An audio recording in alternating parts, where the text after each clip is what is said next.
is the same if R1 is equal to R2 is equal to Rn. ठीक है, तो current हो जाएगा I1 is equal to I2 is equal to I3 up to is equal to In. तो total current हो जाएगा is equal to n times current in the one resistor.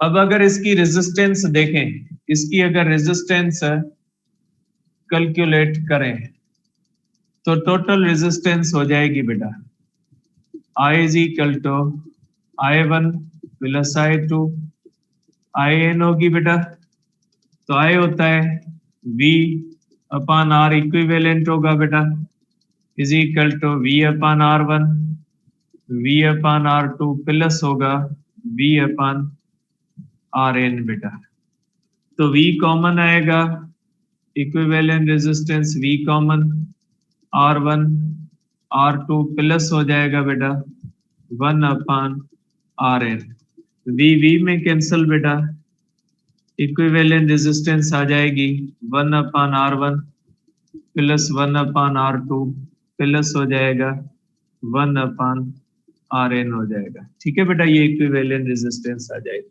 और resistance कम होगी बेटा, और आप कहोगे कि total resistance is sum is equal to the sum of reciprocal of individual resistances. ये रेसिप्रोकल है इंडिविजुअल रेजिस्टेंसेस का, और total resistance is smaller than the similar resistor. अगर इसके अंदर 1 ओम 2 ओम 3 ओम, तो इसके अंदर टोटल रेजिस्टेंस 1 से कम आएगी, इसके अंदर रेजिस्टेंस कम होती है।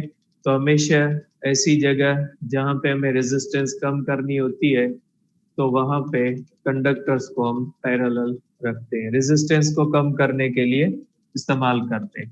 For N equal resistor total resistance हो जाएगी is equal to R upon N. Series की ये होती है बेटा, सीरीज कॉम्बिनेशन की ये होती है, सीरीज कॉम्बिनेशन का फार्मूला लिख लें, फॉर एन इक्वल रेजिस्टर्स बेटा total resistance is equal to N times resistance of a single resistor. तो इस तरह से आप कहोगे कि इक्विवेलेंट रेजिस्टेंस ये होती है और ये होती है, इस तरह से रेजिस्टेंस कम होती है बेटा। रेजिस्टेंस कम होगी तो कंडक्टेंस बढ़ेगी बेटा, इसकी कंडक्टेंस हो जाएगी is equal to K1 plus K2 up to Kn। इसकी कंडक्टेंस बढ़ती है क्योंकि रेजिस्टेंस क्या होती है बेटा, कम हो जाती है। तो ये हमारे पास सीरीज और पैरेलल कॉम्बिनेशन रेजिस्टर्स की। अब इसके 1-2 क्वेश्चन करवाऊंगा बेटा, ये कंप्लीट कर लो, फिर इसके 1-2 क्वेश्चन करवाऊंगा ताकि इसमें भी करंट पोटेंशियल वगैरह आप लोग फाइंड कर सको, किस तरह से करंट वगैरह फाइंड होता है।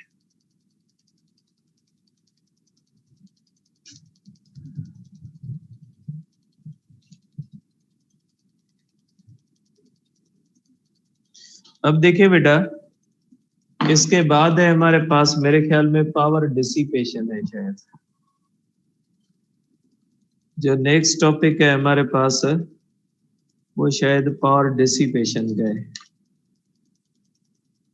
एग्जाम्पल 13.9 और 10 में से मैं कोई एक करवाऊंगा बेटा आपको। इसके बाद है पावर डिसिपेशन इन रेजिस्टर बेटा, कि पावर डिसिपेशन का मतलब क्या होता है बेटा।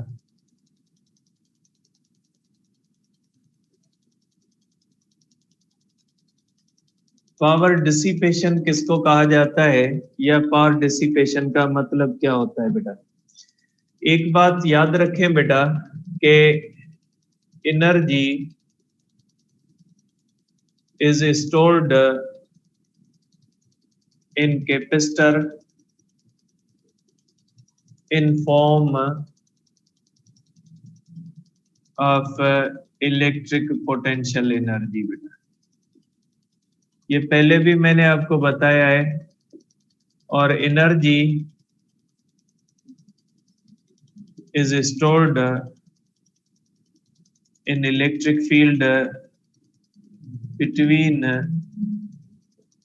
two plates of capacitor। ठीक है बेटा, और एक बात